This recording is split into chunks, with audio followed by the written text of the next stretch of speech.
Schedule a free design consultation, and the more you buy, the more you'll save on blinds, shades, shutters, and more from Budget Blinds. Visit budgetblinds.com today. And Moses joins us on the desk with sports, and the midget AAA playoffs continue for the Baker Hughes Bobcats. Yeah, it was a tough one for them, especially, losing game one at home. Had to go on the road, came up with a big victory, and the Cats turned their attention to grabbing a 2-1 series lead barred against SSAC, a team that was bolstered with some familiar faces, including the Bobcats, who had some faces returning to the lineup: Kobe Mohr, Zane Franklin, and Jansen Leslie. All three coming back home with silvers from the Canada Winter Games. Now the Cats would strike first, 6 minutes into the frame. Bryce Kindop driving to the net. He's stopped, but he'll eventually get the rebound from Chandler Klein. Easy tap in, 1-0 Cats. Same score, a couple minutes into the second. SSAC responds. Jacob Thomas will snipe one, and we're all tied up at 1 apiece. The Athletics are not done just yet. A 2-on-1. McGrath will make the initial save. Josh Hayward right there on the doorstep. SSAC taking the lead for the first time. The Cats would claw their way back 20 seconds later. Josh Patterson coughs up the puck. Logan Gainey will snipe one from the slot, and we're tied up heading into the final period, where it would be all Edmonton. And why? Well, it's going to be Hayward again. He'll strike for his second of the night. They would eventually add another, and they take it 4-2 and a 2-1 series lead. Home ice has been tough for the Cats in this one, and they are 0-2 in that. Hopefully, they'll get back into the series Wednesday. Here's more from Reaction with Aaron Bordato.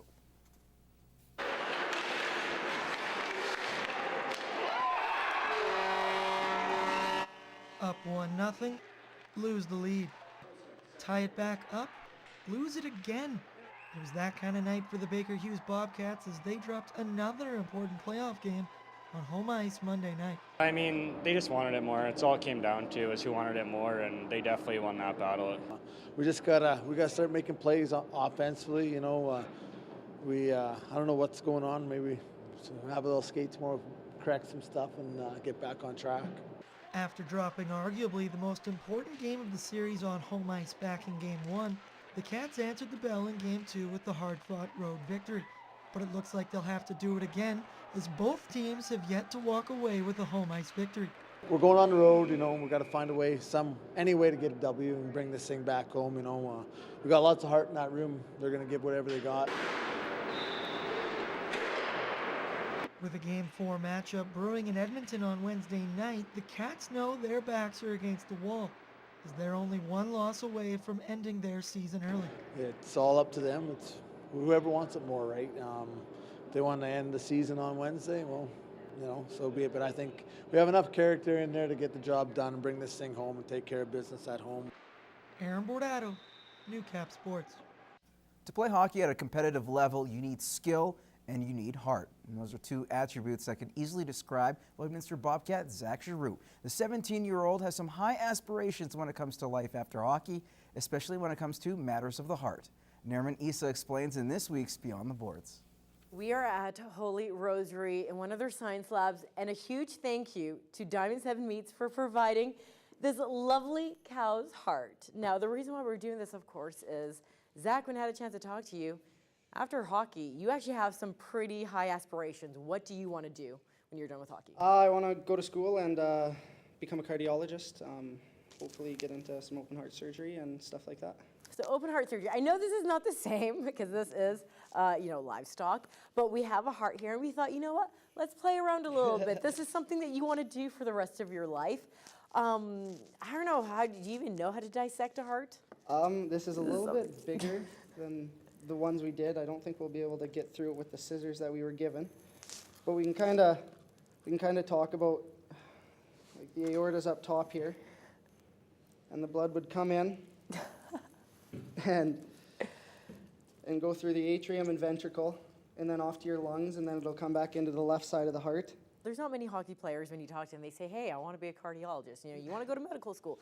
What is the reason? Where did this all come from? I've wanted to be a doctor since I was just a little guy, and last year in Bio 20, there's a heart unit, and the unit went well for me, and I enjoyed it, and we got to dissect a pig heart, a little bit smaller.